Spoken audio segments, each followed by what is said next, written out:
everyone, and welcome to another edition of the Do Good to Lead Well webinar and now podcast series.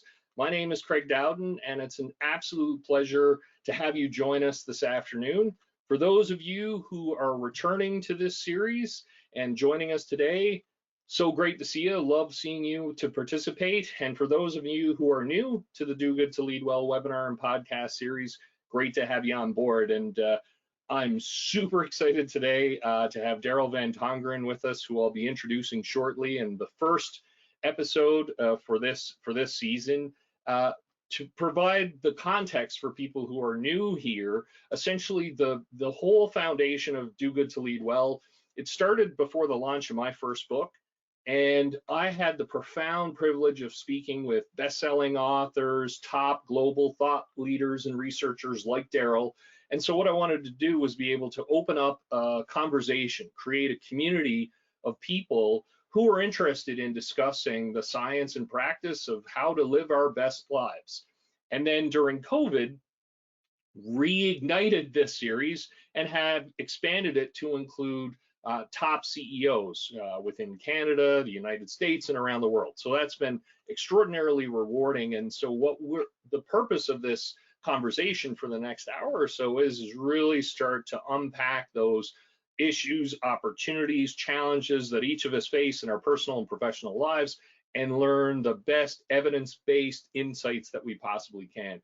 And one really great announcement to make today, I'm thrilled and wanted to personally thank everybody that's here. Just received word that Do Good to Lead Well is in the top 10% of global podcasts. So thank you so much. And having amazing guests like Daryl certainly support that.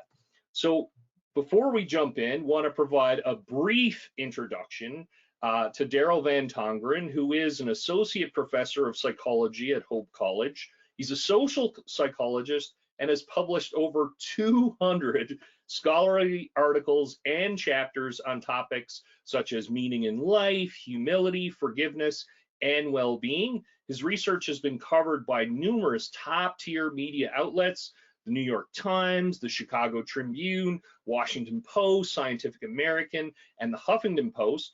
And his latest book, Humble: Free Yourself from the Traps of a Narcissistic World. So I have it, and it's absolutely phenomenal. And I joked around with Daryl just before we opened it. You could almost call out page bingo, and every page I have some passage highlighted. And it's been endorsed by numerous top thought leaders, including Adam Grant, who said it makes a persuasive case for being honest about your weaknesses and shows that can be a source of strength. So without further ado, please join me in welcoming Daryl to the program. Great to see you. Thank you so much for having me. I'm happy to be here. Well, and as is custom, and really appreciate, Daryl has kindly agreed to take questions from the audience, from the live audience. So type in your questions. You have an opportunity to speak with one of the top experts and researchers in the world on these topics. So please take full advantage. And I'm going to start with, as I said, I love the book. I love the framework, the research, as well as the personal stories, which I'm excited for us to get into, Daryl. I'd love to start with what sparked your interest in studying humility? That's a great question. So in graduate school, my colleagues and I were studying forgiveness, and we were studying how forgiveness can help relationships, what makes for a good apology, what helps facilitate the process of healthy functioning. And what we kept coming back to was the people that were most likely to take responsibility for their offenses, the ones who were the ones most likely to give a good apology, and the ones that really could reconcile and repair their relationship after some type of mistake or transgression were really people who were humble. And so we thought there's this key feature of what's helping relationships thrive, and it's humility. And there hadn't been a lot of research done on humility. There had been some, but one of the biggest challenges was, well, how do you actually measure humility? Do you just ask people, are you humble? And so that measurement conundrum or paradox stymied researchers for a long time. So we wanted to dive in and try to accelerate research on this ancient virtue. Well, and I love that, and especially your observation around, do you ask people? Because I guess if you say, yeah, I'm the most humble person you know, then it's an interesting conundrum for sure. And I love how throughout the book you've shared the tremendous amount of research that you've done, and some of your collaborators has done as well. And so, can you talk to us a little bit about the book, and that now, okay, so you've decided on that as a topic that you want to dedicate your life to exploring, and how did the book come together? What were the factors that led to its creation? So a few years ago, my colleagues and I wrote a kind of a short summary piece on the state of humility that we published in a pretty well-read journal. This piece got picked up and covered by the New York Times. Excuse me. And when it did, a few agents in New York City read this coverage of this article in the New York Times and reached out to me and said, have you ever thought about writing a book on humility? And of course, the first thing I thought was, well, surely there are other people better to write this book than me. And the irony was not lost on me at the moment, because I thought, well, wait a minute. I've been studying this for a decade. I think I might have something to say. So a little bit more unconventional and unorthodox than most, I actually had agents reach out to me, and then we shopped the idea to publishers. And really, the book is reviewing about a decade worth of psychological science and empirical work demonstrating how humility is good for our relationships. It can help us be better leaders, and it's really what we need for any type of technological or cultural advance. Hmm. Well, and I love that, and it's such a, as you say, an odd situation, a fabulous situation where agents reach out and say, hey, this is so important that let's get it out there and shop that idea. So I love that. And already we've got a question. So it comes from Tara, who says, love the title of the book, love your focus of research, and it seems like the world is a little different than that, like that and the subtitle, the narcissistic world. Any thoughts on how did we get here to this state? Yeah, so the first thing I'll admit is that what I'm proposing is absolutely countercultural. And so I understand that this is going to be a radically different view of how to succeed in the world than what a lot of other people might suggest. But I'll further back that up by saying the argument I'm taking is buttressed by hundreds of research studies over the past decade that suggest that humility really is transformative, and it's really what we need now more than ever. How we got here is a combination of two things. One is researchers have suggested that the United States, and other Western cultures, but particularly the United States, is in the midst of a narcissism epidemic. So our self-perceived superiority, our self-aggrandizing, our over-inflated egos, our perception and preoccupation with the self has never been higher. And so I like to think that the culture has a moving sidewalk towards narcissism day in and day out. And if we don't do anything, we're going to fall into the traps of being narcissistic. I think a second problem that contributed to this, I can blame on my psychology colleagues back in the 80s and 90s, because we started researching self-esteem, and we incorrectly thought that self-esteem was going to solve all social woes that we found ourselves facing. We thought, oh, if bullies just thought more of themselves, they would stop bullying. And what we realized is bullies actually think very highly of themselves. It's that their ego is very fragile. And so we are partly to blame for overemphasizing self-esteem and creating a situation in which people's perceptions of themselves outpace or are higher than reality. And so, yes, I'll admit what I'm arguing is countercultural. It's very different, but it's not without empirical or scientific merit. I love it. Well, and for those of you again who have been following our this series, my passion for evidence-based practice, and I love you just shared, Daryl. It's countercultural, and hey, supported by hundreds of empirical studies. So an individual belief versus, hey, there's a whole library of science behind this. One part, so early in the book, and I'm going to read this quote because it reminded me, I chuckled. It was almost like the Jerry Maguire moment of "you had me at," and I would say I had the same experience in the book when I read this quote from the book. So you say Humility is a sense of approaching ourselves, other people, and the world around us with a sense of enoughness. And I've shared that quote with so many people, and the immediate response in every case, I'm not exaggerating, is wow, like that's so. Can you talk about that idea? Because there's been things written about humility, I would say, framing in that way, for me, it was almost you could drop the mic and the rest of the pages were blank. I just love that framing. Well, thanks. Yeah, really, it is. Humility is about enoughness. It's another way of thinking about it is it's about psychological security. Mhm. So part of uh, what makes humility so powerful is when you start with a place of already knowing you're enough, you won't be as defensive when your ideas are challenged, when your beliefs are challenged, whether you're political, religious, whatever affiliation is challenged, because you are already secure. And so if someone's challenging your ideas, your beliefs, you have no need to get defensive because you already know that you're already enough. And if we're thinking about leaders who are pitching a new idea or trying to take teams into new directions, if you're shooting high enough, you're going to fail, right? Otherwise, perhaps you're not aiming high enough to occasionally fail. And where we can run into trouble is when we are overly committed to this fragile ego that we have to defend. So why I position it as enoughness is a lot of the way that our society is constructed is it's created what are called external contingencies of self-worth.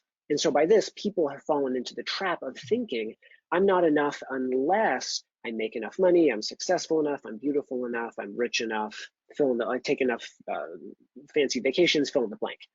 Mm. The problem is I can always find someone who will outcompete me on one of those dimensions, right? I can just, my social media feed is replete with that. Other people are having more interesting vacations and lunches and have bigger bank accounts and are more successful. And so what happens is I'm continually chasing the approval of other people as a way of validating my self-worth. And I'll never be able to reach that sense of enoughness. And so what that does is it leaves me feeling isolated, it leaves me feeling unfulfilled, and I'm not living a life according to my values because I'm just chasing other people's contingent self-worth. Well, and such powerful observations, Daryl, and really appreciate giving even more color to that. And for me, what I loved when hearing you frame it as enoughness, it kind of got me thinking around almost like when you enter in a situation, it prevents you from either over or under calibrating. Like it's, I've got to get out too much or too little, and it's just kind of, hey, I'm here and I'm just experiencing for what it is, and there's no, like, that's it, and there's no more or less, it's enough. And I thought it just was extraordinarily powerful, viewing it in that way. So I've got another question, and had a great CEO dinner last week, and someone around the table wanted me to ask the question to you, whereby we're chatting about your upcoming appearance today. And so the question was, okay, so what about for leaders and executives and senior executives, especially as you climb that corporate ladder, be it in the public sector or the private sector?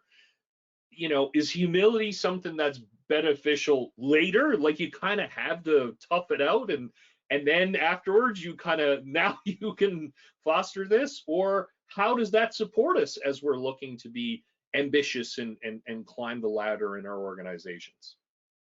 Yeah, this was one area where I know that people are initially hesitant and they think, well, if I really need to succeed, especially at work, I might need to leave humility at home. It's great for my relationships, great for the spouse or the partner, but I don't know about work. And this is actually one of the areas that has received the most attention, and it's actually revealed that humble leadership is incredibly important. It increases employee productivity, reduces burnout, you have more creative teams, you have more collaborative problem solving. And so I would say on the way up and at the top, humility is really important. One of the ways that we like to think about humility is like a social oil. And Mm, so in really high operating teams where there are power differentials or conflict, the potential for conflict is very strong. humility helps reduce that relational wear and tear. So in fact, what I try to pitch to leaders who might be a little bit skeptical is humility helps you be incredibly hard driving. So it's kind of like the Jim Collins level 5 leadership. You can be really hard driving and you can counterbalance that with humility. So you actually get more out of your team if they know you care, if you're empathic, and you treat everybody like an equal. And so it's actually a boon for leadership. Well, and I love that framing as well, right? And you highlighting that the misperception being, well, it's weakness or meekness. Like now I'm not going to step in, and I love how you make such a persuasive case now and in the book as well that no, this is again enough. I'm standing firm, and that doesn't mean I have to come in with a sledgehammer and just push people along. I absolutely love that. Did you want to add or? Well, no, I appreciate that. You know, one kind of metaphor of thinking about it is humility is about being the right size, and I love how you keep mentioning this. So it's not being too big in a situation, right? That's narcissistic arrogance. But like you said, it's also not being too small in a situation and not living into what you've earned or your position or your title. If I'm about to have a major surgery, I don't want my surgeon coming in and asking, "Hey, Daryl, what should we do?" Like Yes. that's not my job. That's her job. She's the expert. She's the world-class surgeon, not me. Right. So don't be too big, but also don't be too small. Be that right size. Calibrate appropriately. I love it. Yeah, no, and lots of questions coming in, and I'm not surprised. This is such a just an amazing topic. So, Tim is wondering, there's a bit of narcissism, if not trending heavy narcissism in my culture. Any thoughts, ideas, suggestions for how I can gently look to soften that, move us more in the humility direction? So recognizing maybe a lot. Yeah, a lot of people are like, "Oh, Daryl, I love your book. I give it to other people, right? I give it to my father-in-law, right?" And I kind of am only joking because we want people around us to be humble, but I think what that underscores is that reveals to us a little bit of a fear of being exploited. So if everyone around us is narcissistic and we are acting particularly humble, one fear is we're going to get taken advantage of. Other people are going to get their needs met, and we're not. And so I want to put out the caveat of humility does not require that we forego our boundaries. In fact, I think humility only works well when we have pretty strong boundaries, right? It's your enoughness. And so you realize that you're not going to be treated in certain ways and you keep those boundaries. So in Tim's narcissistic culture where he's surrounded, one suggestion would be you can only change what you can change. And we can start by changing ourselves, but it also helps if a couple other people are joining you on your work toward humility. So if you can kind of create a smaller team or some other folks who are committed to this, that humility is contagious, especially in corporate settings and in organizations.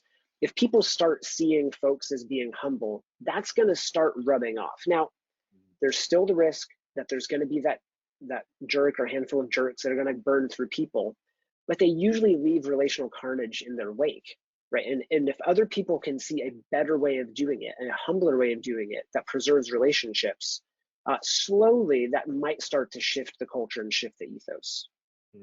Excellent. So thank you, written in the comments. And I have another. So I've had a list of questions. I'm so thrilled. This is great to see people participating so actively. So Anne just said, thank you, Daryl. An aha moment for me. I've realized I've been framing what I thought was humility. I'm not enforcing my boundaries in my relationship. So any advice or any help you can provide in terms of where I can communicate them and feel better about that? I love that question. I think that's fantastic. Yeah, Anne, thanks. I'm glad that this is resonating. Because we start from a place of enoughness, one thing that I found is, and I'm not saying that this is the case for Anne, but for folks who have a little bit trouble with setting boundaries, sometimes when we do, we can over calibrate, right? And we can be really harsh, and we can yell at people when they didn't even know there was a boundary there to begin with. And so really one of the kindest things that you can do is be clear and consistent. That's how I like to think about my boundaries. Can you clearly state them, and then can you hold them pretty consistently? And so, one of the the best ways of kind of operating out of a sense of enoughness with psychological security and acting humbly is to really kind of be clear, be consistent.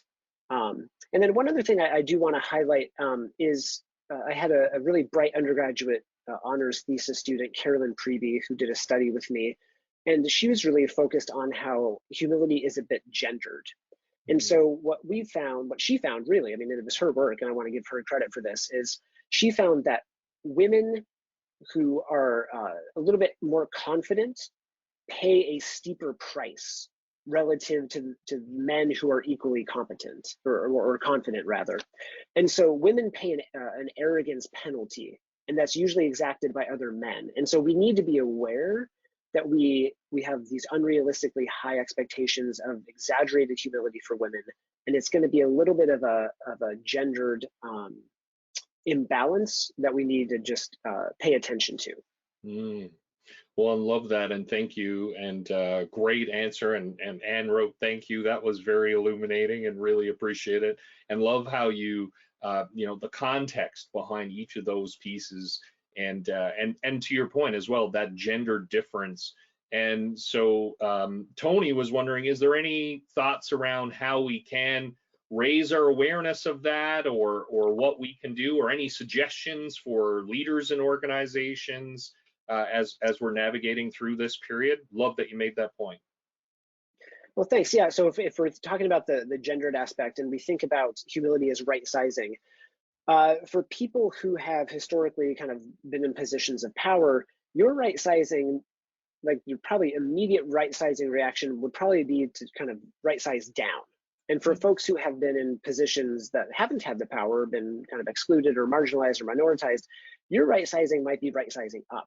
And so leaders who are aware of this can encourage fellow employees or team members who are from particularly disadvantaged groups or historically disadvantaged groups to right size up and encourage them to kind of own what the space that they've earned and to take that up as a form of humility, whereas they could, gently encourage the opportunity for folks who have been in kind of more positions of power to right size down, encourage them to listen more, encourage more diverse perspective taking. So being aware of that and then acting on that to kind of help recalibrate as a team. Excellent. So thank you. Great comments in the chat box. And had another question as well, and this is one of the observations that I took so early out of the book as well. I love how you talk about the idea that humility enables us to raise our level of awareness and acceptance.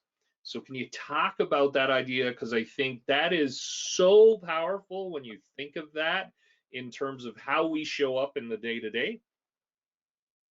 Yeah, absolutely. So my wife is a mental health therapist, and she told me, she said, Daryl, one of the most consistent problems I have found in my office, regardless of what people are working on, is their inability to see and accept reality. So it usually comes with a dysfunctional relationship with reality. And so if we're thinking about leaders need to know clearly what's going on, and they need to have a more objective view of reality. Most of us are pretty enamored with our subjective perception of reality because we don't like receiving unflattering feedback, or we don't like it when we're getting unflattering results. So we don't like it when our project fails. We don't like it when a relationship turns sour. And so sometimes what we do is we distort reality.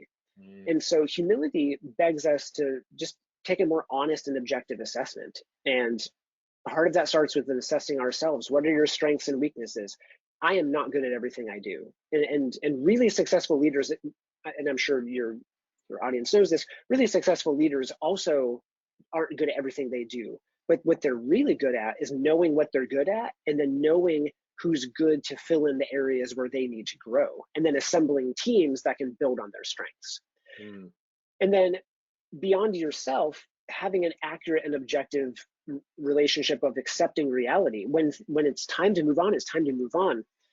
Many people are aware of something called the sunk cost fallacy, right? Where if something's not working, because we put in a lot of time and effort, we want to keep investing in that, when sometimes it's just time to move on. And we need to be humble in acknowledging when we fail and saying, well, we can learn from that and let's move on, as opposed to stubbornly and arrogantly holding on or pursuing an idea that's not going to be fruitful.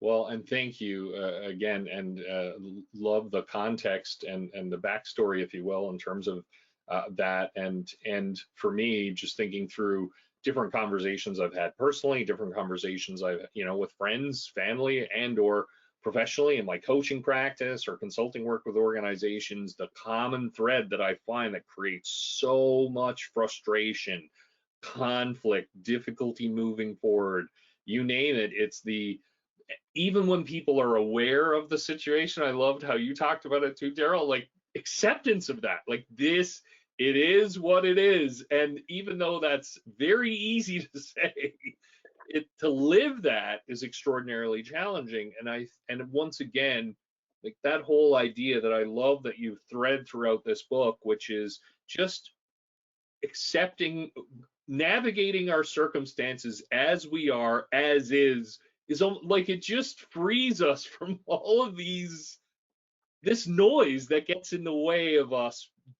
making the decisions that we'd like or taking the actions that we believe in, because we're kind of fundamentally distracted. I don't know what you think of that. That just kind of really resonated with me. Yeah, we are fundamentally distracted.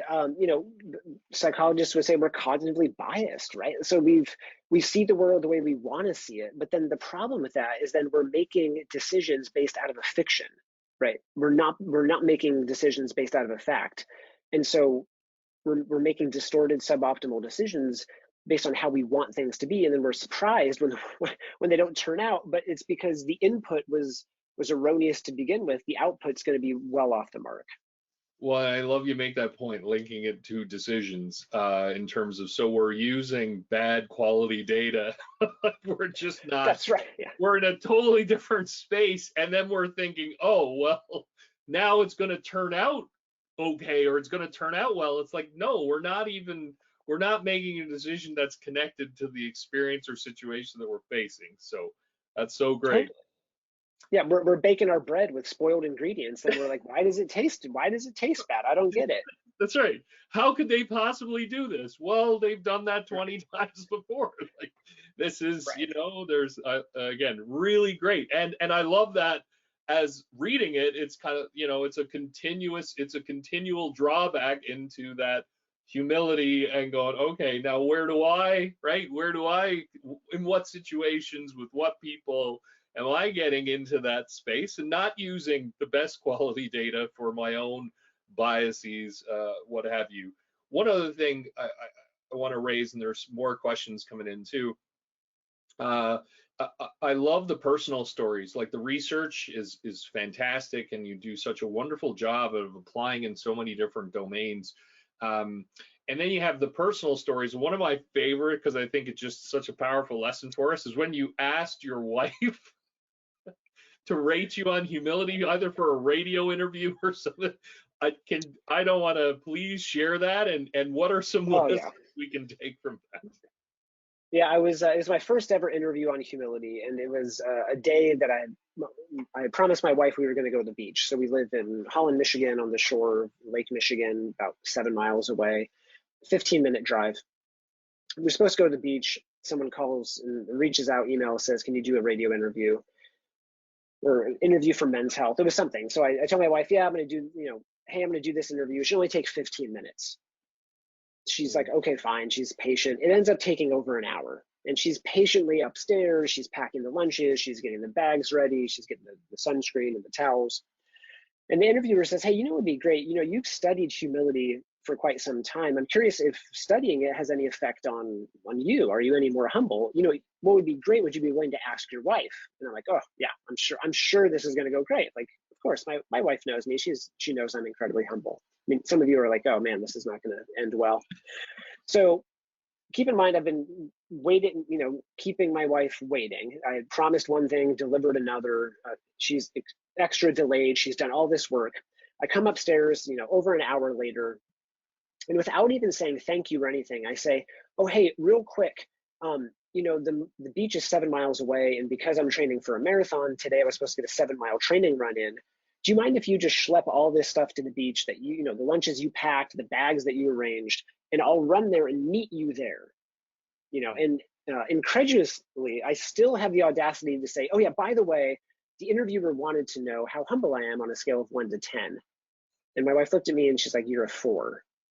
And I was like, oh, okay. And she's like, wait, is 10 high or low? And I was like, oh, well, maybe, you know, maybe she flipped it and I'm still just slightly above average. I was like, oh, you know, 1 is low, 10 is high.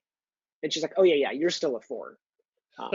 On retrospect, that was probably a pretty generous. A 4 was probably still pretty generous at the moment. And why I brought that up in the book was for 2 reasons. So in one, it was one of the ways that we can help develop our humility is we need feedback from people who are going to tell us the truth. The second thing, though, is to not do what I did, which was immediately when getting that feedback, become incredibly defensive and start to make my case for how I'm more humble. And so, you know, when we get that feedback, we have to temper and reduce our defensiveness enough that we can actually do something with that information. Like you were saying, seeing the world as it is instead of through the skewed way I wanted to see it. Well, and what I love, and thank you, I again applauded that vulnerability. Hey, I'm writing a book on this, and my life partner rated me a 4.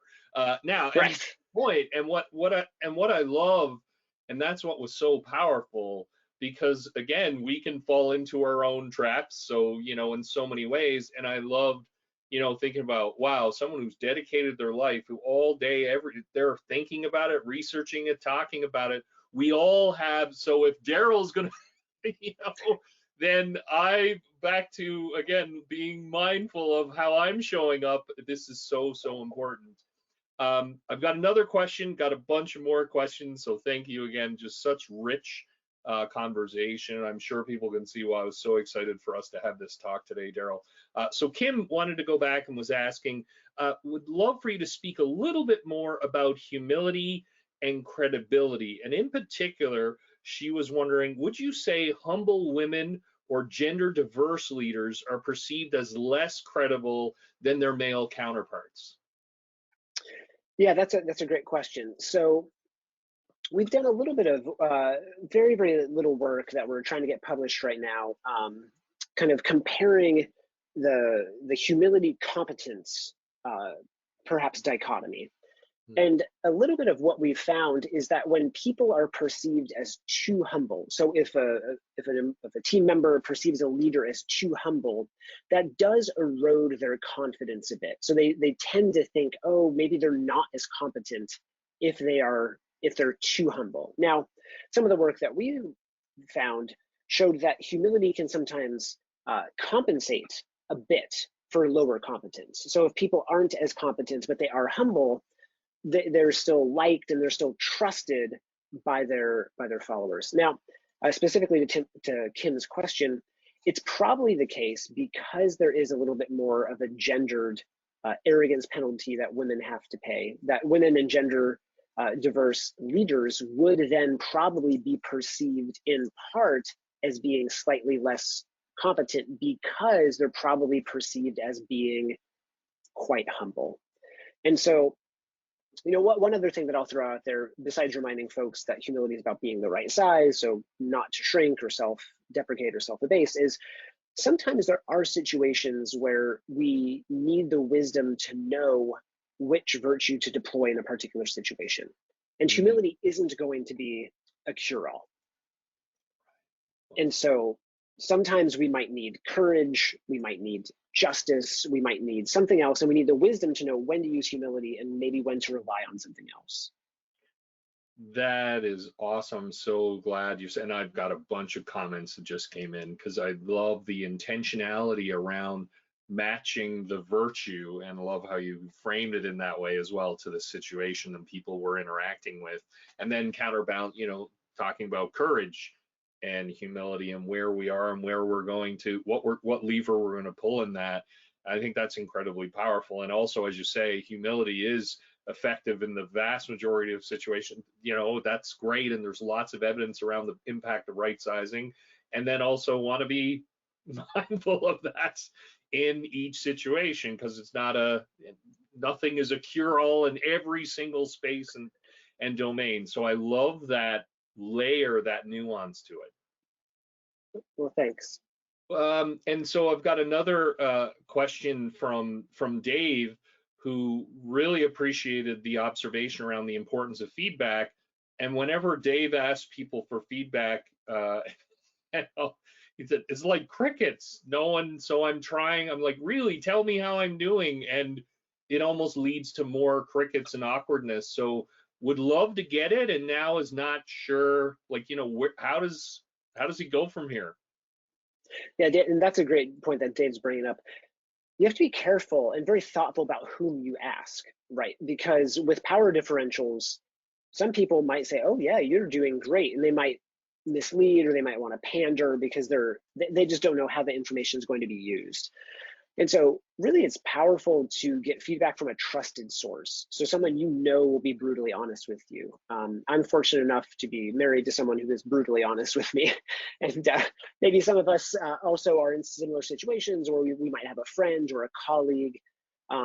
You know, and sometimes it helps maybe if it's someone who is of kind of an equal, maybe kind of status at work, right? So they're not worried about the power dynamic that might be at play. But you do need to be, I think this is a great point. If you ask certain folks, they may not be motivated to be honest with you, or they might kind of want to withhold because they're not sure what's going to happen if they are. This is so great. You've almost, it's almost like a tennis, I don't know, you handed over the baton, because Amy said, love Dave's question.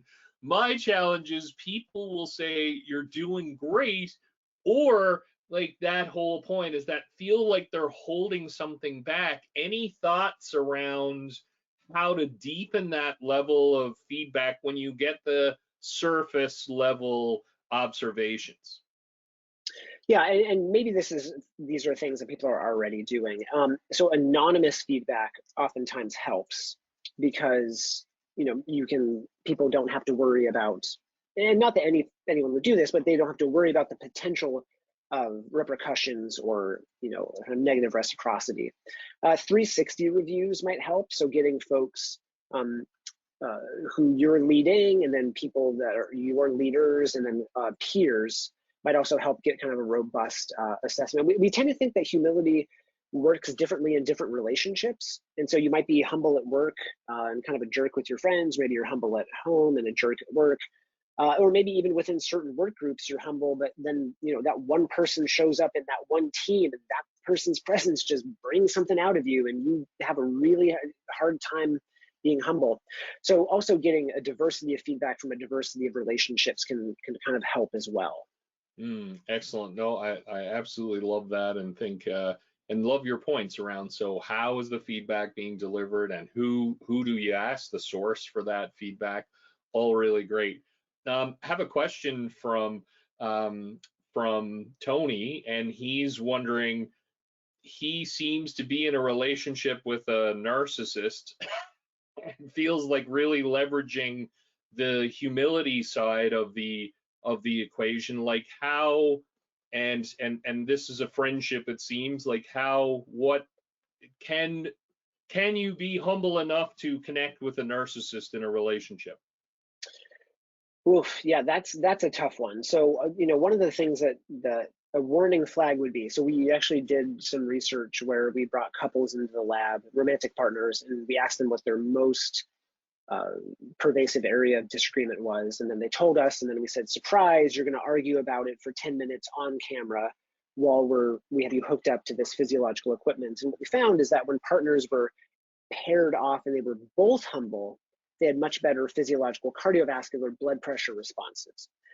But if there was a mismatch, there weren't the benefits. And so one of the caution points of caution I would bring to Tony would be to say, if the person's a narcissist and you're going to engage humbly, you can do that, but just be aware they may try to exploit you or manipulate you. And so you'll need to make sure you have very strong boundaries. And being humble doesn't mean being a doormat by any means. It does, you need to maintain your boundaries. You need to make sure that you're being self-respected, and you can try. But if someone is kind of pretty entrenched in being a narcissist, it's sometimes hard to maintain a long-term relationship with someone like that. Mm. Well, and I love the research that you shared in the book, Daryl, around that. I thought that was just so powerful, and it was so interesting to think about. And the point that I really appreciated that you just shared, if there's when it's two humble people, great. There's this beautiful kind of synergy. If either partner is disconnect, like you cannot compensate on the other side. And it's something, once again, that's really, it's been something I've thought about a lot and talk a lot about in terms of conversations that I have, as well as around the boundary side. And I love how you thoughtfully, again, I recommend your book for so many reasons. That whole idea of and pausing and thinking through what are our boundaries and how are we communicating our boundaries. And I love the point you just made, the extent to which that we really stand firm on those boundaries, and with whom, kind of back to that partner idea, is so, so important. So thank you for that. Just absolutely fantastic. You also talked about in the book, and you've mentioned this before, the defensiveness side of the equation, and that we as human beings kind of, it's almost our default is to react defensively. So can you walk us through that journey a little bit around defensiveness and why that is such a strong reaction, and what are some things we can do to mitigate that? Yeah. So as like everyone else, I am defensive. That's my first initial response. People kind of, their initial response is always going to be defensive. The reason for that, I think there's a pretty deep reason why we're defensive. And the pretty deep reason is all of us kind of ascribe to these different cultural worldviews or ways of making sense of the world. And these worldviews do a lot of things for us. They help us figure out how to relate to other people, how to make decisions, how to make sense of events. But they also answer some deep existential questions like, what does it mean to be a good person? How do I find meaning in life? What happens to me after I die? Things like that. And to the degree that that these worldviews really help kind of provide us comfort in the face of what could be like existential anxiety. No one likes staring out the window at 2 a.m. thinking, is this all there is? We kind of really adhere to these worldviews. So in the same way, with all of kind of our worldviews, with all of our attitudes and opinions, we need to believe that we're right. And when people come up against us, our natural default is to become defensive and double down on why we're right. Because if it comes to existential issues, like what happens to me after I die, the stakes are simply too high, right? I can't be wrong about that. Okay, now some of you might be wondering, yeah, but the things that I get defensive about have nothing to do with that type of content, right? It has to do with my ideas at work or just my perceptions in relationship. It's just kind of a natural pattern. It's a natural cognitive pattern that we have to be right. We want to be able to predict what's going to happen in the world. We like to be certain. It just feels psychologically good to know that we're right and to know that we can predict what's going to happen next. And so this is just, it's a tough groove to pop yourself out of. It's possible, but just realizing that defensiveness is our default is sometimes helpful. I love that, and very powerful. And thank you for sharing the backdrop once again about where that comes from and how and what makes it such a deep-seated, natural response that happens. I've got a question from Kevin, and Kevin was wondering, he thinks he knows, what are your thoughts around intellectual humility? There's an idea that's been shared, and so what role does that play, and what can you share about that with the audience? Yeah, so intellectual humility is just one other form of humility. I'm a huge fan of intellectual humility, probably in part because I work at a college. Curiosity, learning, that's kind of a big part of my professional identity. So I think that intellectual humility has been required and is required for any type of technological or societal advance that we've ever had. Someone saying, we've never done it this way before, but what can I learn? How can I grow? How can I be curious? I think leaders really need to be intellectually humble. The ones that can be intellectually humble, the ones that are secure enough to say, I'm not my ideas and I'm not my beliefs. Like, I'm more than that. I'm enough. Start with that. and then say all my, my beliefs, hey, let's revise those. I'll be open to learn. Those are the ones who have the most success. They're open to these ideas. Now, with intellectual humility, the way I like to think about it is you're holding a belief until there's sufficient enough evidence to change that belief. Then you realign your beliefs with that evidence. So it's not being wishy-washy, it's not lacking conviction, it's believing something until you believe something else because of the evidence. So I'm a big evidence-based person as well. So there needs to be sufficiently strong enough evidence to change your mind. Until there is, I'm believing something else. I'm open. Show me the evidence. Once you show me the evidence, I'll change. Well, and you probably saw me smiling and nodding. And one of the reasons for me, again, just so enjoying this, it reminds me of insert myself into this where I'll have conversations. I'm a huge advocate of evidence-based practice, the science and practice of positive leadership. And I'll say to organizations, executives we'll work with, I'll say, if the science changes next week, like there's a compelling case that now I'm shifting that. Like, so when we're working together, this is my passion. This is what I want to share. And then so I'm going to direct, and I can come back and say, this is now looking quite differently. And so when you frame it in that way, I just love that, because once again, it frees us. It's dealing with the situation as is. And I also love, Daryl, it so serves your primary argument, if you will, in this, is that it doesn't mean we are soft, weak, back down. It's that I advocate passionately and I'm open. That's right. It's an and. It's not either or. I'm not sacrificing. I'm advocating and I'm open. Yeah, absolutely. You have a policy, you have a position until you change. Kind of like when I learned how to drive, my dad taught me in the 1964 Nova Chevy station wagon. You kept the hands at 10 and 2. It didn't have an airbag. Once all the cars got airbags, they said, put your hands at 9 and 3. So if the airbag goes off, you don't whack yourself in the head. And so you had a position, new evidence came out, you change your position. I love that you made that in the book as well about the airbag.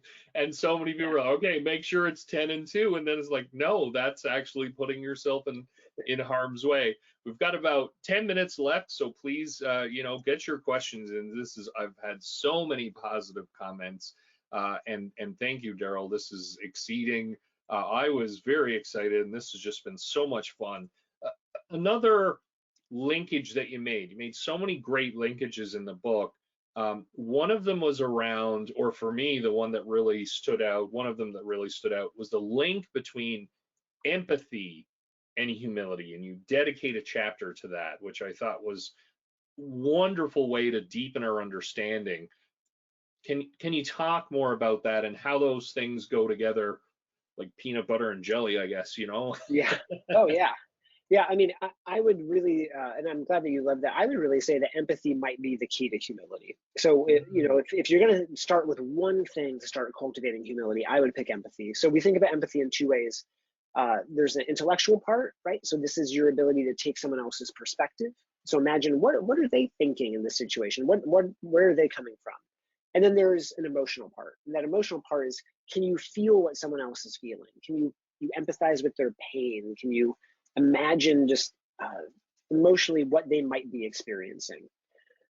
And so empathy really helps us go from me to we, right? So empathy, it shifts you from just thinking about your needs to also thinking about someone else's needs and putting them at the same level as yours. So they're not more important than you, you're not more important to them, you're both going to get your needs met. And you can only do that if you can imagine the other person's perspective and what they might be feeling in a given context. I love that point you're making, that it's foundational, empathy foundational for humility, and also tapping into that, the thinking and feeling side of things. So it's both of the, once again, it's not an either or, it's an and, these powerful and bridges that you continuously make. I have another great question from Lauren, who was wondering, so how do we, in a narcissistic world, like what tips, techniques, tools for parents around, so conversations with children and starting that discussion, because thoroughly enjoyed what we're talking about today. Well, thanks. One of the so I don't have kids, so I can't speak from that personal experience. But as a professional, what I can suggest is one of the powerful ways to, I think, transmit humility is to model it. And so if we want other people to be humble, especially people who are looking up to us, children, people we're leading, we have to model it. So we have to show, what does it look like to respectfully disagree? What does it look like to admit when you're wrong? What does it look like to say, I don't know, let's learn together? Or to come back and say, I made this decision, I was wrong, here's what happened, and here's what we can do in the future. Um, it's possible that, I mean, my parents, oh, they were always right. Now, they weren't always right, but they said that they were always right. And then when they were wrong, well, I must have misremembered. So I don't necessarily think that's the way to model it. Instead, what would happen if we showed other people, showed kids, yeah, I don't know, right? Admitting that. And so I think also helping cultivate non-contingent self-worth. So a lot of times parents will pass on conditional love or encouragement when the children do something or live up to something. But how do you cultivate it in a way that doesn't overinflate the ego, but just says, you're enough and you're loved? That doesn't mean that you're more important than other people, because other people are also enough and they're loved. But also your love, our love to you and your enoughness is not based on your performance or your achievement or other things that are fleeting. Love that. It's such a powerful idea for, that non-contingent love, like absolutely so impactful. And then Lauren wrote in and said, thank you. I love the idea of saying, I don't know, let's figure this out together. Like what a cool, that's a great, a powerful example. And one of the things, again, I am going to come back to why I just love this book so much is that the ideas are enticing, they connect, they're powerful, they're important. And then I also love you walk away with practical tips, tools, techniques, just like we talked about, okay, how do I bring this and capitalize on this insight now rather than go, I'm not sure how to take this to the next level. So thank you for putting it in those terms. Got a couple of questions and one that I'm really I was interested in as well. So Gregory was wondering, what's been the biggest surprise, either in your own personal research or examining others' research around humility? Yeah, the biggest surprise. So one of the biggest surprises is sometimes there's just a general resistance to humility. So it's a pretty robust empirical science. I mean, I like I mentioned, I spent a few years writing the book and 10 years doing the research.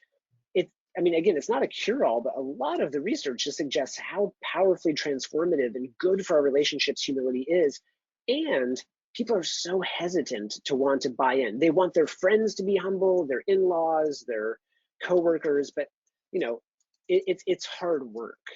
And so sometimes there's a hesitation. And I think part of that is a misunderstanding of what humility is and misunderstanding humility as being humiliation or self-deprecation or some type of self-abuse when it's really not, right? We've clarified that that's being too small. That's some type of servility or something else.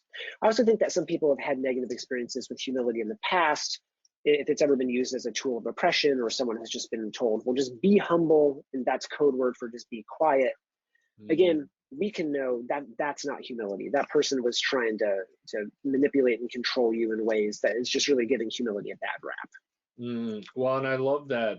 Again, it's so great to say, right, that the purpose behind using that, be humble, which is be quiet, and recognizing that as well. So very important point. I have another question from Tanya, and we're almost at time, so this is great. Said, love this discussion. Definitely going to buy the book, so thank you. And noted that you've done some research in meaningful life in 2023. Want to have some good news, so would love to hear your thoughts on how can we have more meaningful lives. Yeah, thanks for that question. One of the surest ways that we can perceive our life to be meaningful, that we can contribute to a meaningful life, is to have flourishing relationships. And so really, this work on humility also just dovetails with that work, because most people, when they think back about what the most meaningful memory they have, always involves other people. And so time and again, when you ask people what makes life meaningful, it's friends, it's family, it's people. And so, some of the good news of 2023 is if you have good relationships and if you can act humbly and cultivate humility in your relationships, life's going to feel meaningful. Even within what we can control and our little ecosystems, we will feel meaningful. We will have meaningful interactions with other people. So I would highly recommend investing in people, investing in relationships. That's what lasts, and that's what provides a lasting meaning. Well, that's awesome. Well, and thank you, Daryl, for that insightful answer, and got the note back saying thank you. That's exactly what I needed and wanted to hear. So that's cool, and I think that's a perfect question from audience question to end with. And before we close, Daryl, any final thoughts or topics we didn't get to cover today that because you've dedicated so much of your time and energy and insight on this such important topic? Love any final words you want to share with the audience? Sure. I think my parting advice would be for folks who are ready, and you were saying, okay, I'm going to start being humble, I'm going to put this into practice, would just be patience and grace. So patience, it takes time. I wish I could sell you a 5-minute hack. I would be really wealthy, but I can't do that. And it takes time, it takes effort, and then give yourself some grace. I mean, this is coming from a guy who studied it for a decade and is still a 4 out of 10 more often than he would like to admit that he is. Hopefully I'm a little bit better than I was a few years ago, but we all have setbacks. I still act selfishly and narcissistically with regularity. But my goal is to just be a little bit better tomorrow than I am today. So give yourself plenty of grace and approach this with patience, because it'll take time, but it's worth it. I think that's such a wonderful closing message, and thank you, and that personal mantra, if you will, around that, and the patience and grace, and recognizing this is a lifetime journey for each and every one of us, and it's so important for ourselves, for the people we care about, and to recognize we're going to fall short routinely, and the goal is to again continue to learn, to continue to be open, to continue to quiet down our defensiveness so we can be at our best for ourselves and for others. I just love this so much. So before we close, I do want to share a couple of upcoming guests for people who are here, and so stay tuned and reach out to me, Craig@CraigDowden.com. So we have Sue Hutchison coming in, the CEO of Equifax Canada, and she'll be joining us on March 20th at 11 a.m. And then after that, we'll also be having Ed Hess will be back on the program. He has a new book coming out, and so very excited to talk about that. And for those of you who joined previously, his books on hyper learning and humility is the new smart, just fantastic dialogue. So really looking forward to having Ed back. And Daryl, I just want to say again, what a privilege it was to speak with you today. I love the passion that you have for this topic, and your humility, as well as for how you communicate those ideas and really engage people within it, and highlight that although it's countercultural, it's absolutely essential to each and every one of us personally and professionally. So thank you so much. This is a fantastic way to start the series for this year. Thank you so much for having me. All right, everybody, until next time, take care. Bye for now.